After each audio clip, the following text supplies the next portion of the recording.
Hello दोस्तों, welcome to ICM channel. आज हम लोग यहाँ पे डिस्कस करने वाले अदानी ग्रुप के बारे में। तो देखो, मैं यहाँ पे एक चीज़ जो क्लियर कर दूँ कि कोई भी यहाँ पे लेटेस्ट न्यूज़ नहीं है।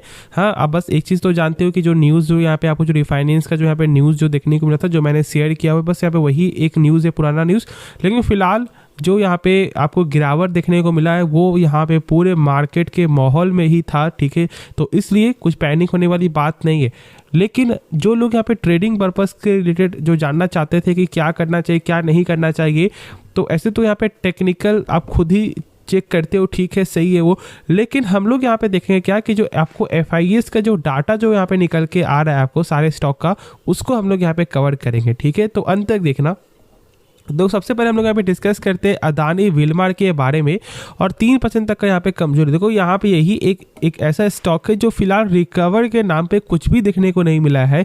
325 पे स्टॉक ट्रेड कर रहा है, जहाँ पर इसका प्राइस आपको 800 प्लस था, जहाँ तक मुझे यहाँ पे याद है, और फिलहाल 325 पे ट्रेड हो रहा है। तो मतलब कि अभी भी इन्वेस्टर का बहुत ज़्यादा ही नुकसान देखने को मिल रहा होगा। बाकी देखोगे यहाँ पे अदानी इंटरप्राइजेस में तो ठीक है, यहाँ पे आपको ऑलमोस्ट यहाँ पे रिकवर है। मैं एक चीज़ आपको बता दूँ, सबसे पहले अदानी ग्रुप में फिलहाल लॉन्ग टर्म के लिए आपको इन्वेस्ट करने से पहले एक चीज़ को जरूर से यहाँ पे ध्यान रखना चाहिए कि जब तक सुप्रीम कोर्ट का फैसला नहीं आता है तब तक आप उसे सही से होल्ड नहीं कर पाओगे। मतलब मैं यहाँ पे क्या बोलना चाह रहा हूँ, देखो, लॉन्ग टर्म के लिए हम लोग तभी तो यहाँ पे आपको इन्वेस्ट करते हैं ना, जब उसका परजेंट फिलहाल अभी यहाँ पे सही होता है, और तो ही हम लोग यहाँ पे उससे मतलब बाई करके छोड़ देंगे, उसे भूल जाएंगे। लेकिन अदानी ग्रुप एक ऐसा स्टॉक है, फिलहाल एक ऐसा ग्रुप यहाँ पे बन चुका है, यदि आप अभी इन्वेस्ट करते हो और यदि आप लॉन्ग टर्म यहाँ पे व्यू से देख रहे हो, तो कहीं ना कहीं आपको डेली चेकआउट करना पड़ेगा कि क्या कोई ऐसा खराब न्यूज़ तो नहीं आ गया, क्या हम लोग यहाँ पे सेल तो नहीं करना चाहिए यदि प्रॉफिट हो रहा हो तो इसलिए मेरे हिसाब से अदानी ग्रुप में आप लोगों को बस अभी टेक्निकल पर्पस से ही जाना चाहिए। मतलब बस ट्रेडिंग पर्पस से, मतलब बाई सेल होल्ड। क्योंकि देखो, ट्रेडिंग में क्या होता है, स्टॉप लॉस होता है, टारगेट होता है, तो इसलिए इस चीज़ को फॉलो कर सकते हो। बाकी आगे आपकी मर्जी है, आपको लॉन्ग टर्म के लिए जाना है या फिर शॉर्ट टर्म के लिए, वो डिसाइड तो आप ही को करना पड़ेगा। लेकिन यदि हम लोग देखें यहाँ पे अदानी पावर में, तो यहाँ पर 6% से ज़्यादा गिरावट देखने को मिला। फिर देखो ग्रीन में तो 4.5% से ज़्यादा। फिर देखो यहाँ पे पोर्ट्स में तो यहाँ पे भी आपको जो है 2.5% तक का गिरावट। फिर देखो ट्रांसमिशन में तो 3% का गिरावट, ठीक है। मैंने बाई होल्ड सेल ये सब बता दिया, टेक्निकल भाई जो मैंने बता दिया कि यहाँ पे क्या करना क्या नहीं करना चाहिए।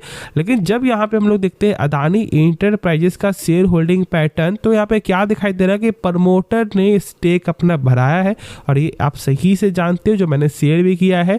लेकिन यहाँ पे बेचा कौन है, तो बेचा है यहाँ पे एफआईएस ने। ऑलमोस्ट आपको 5% यहाँ पे जो गेन हो रहा है 5%, वो 5% यहाँ पे सेल होते हुए दिखाई दे रहा है, ठीक है। कोई दिक्कत वाली बात तो ऐसे नहीं है।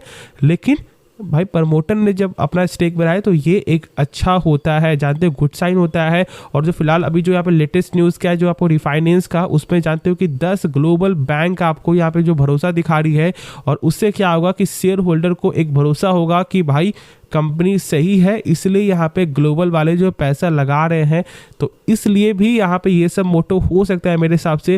लेकिन हमेशा खुद से सोचना, ठीक है। ट्रेडिंग पर्पज से जाओ, स्विंग ट्रेडिंग करना चाह रहे हो, ठीक है, करो।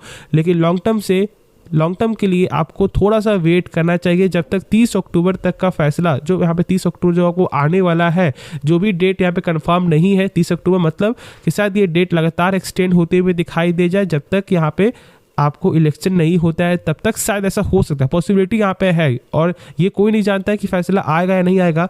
तो इस हिसाब से हम लोगों को लॉन्ग टर्म के लिए तो अभी नहीं जाना चाहिए, बस ट्रेडिंग पर्पज से ही हम लोग को जो है इस ग्रुप को देखना चाहिए। उसके बाद देखो, यदि हम लोग यहाँ पे देखें विलमार में, तो विलमार में यहाँ पे क्या है कि भाई जो प्रमोटर स्टेक है वो तो यहाँ पे 87.94% है। लेकिन देखो यहाँ पे एफआईएस का स्टेक जो लगातार कम होते हुए दिखाई दे रहा है, 0.63% तक ये आपको आ चुका है।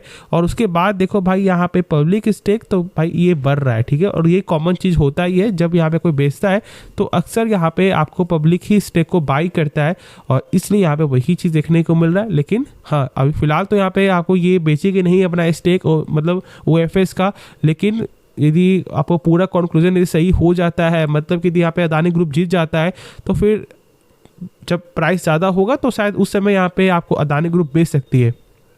उसके बाद देखो यदि हम लोग यहाँ पे देखें अदानी पोर्ट्स का, तो सेम कंडीशन यहाँ पे भी है। प्रमोटर ने यहाँ पे स्टेक बढ़ाया है, इसलिए ऐसा यहाँ पे दिखाई दे रहा है। और यहाँ पे FIS ने अपना स्टेक सेल किया है, लेकिन यहाँ पे डोमेस्टिक वाले ने यहाँ पे स्टेक बढ़ाया, जो यहाँ पे मुझे अच्छा लगा है।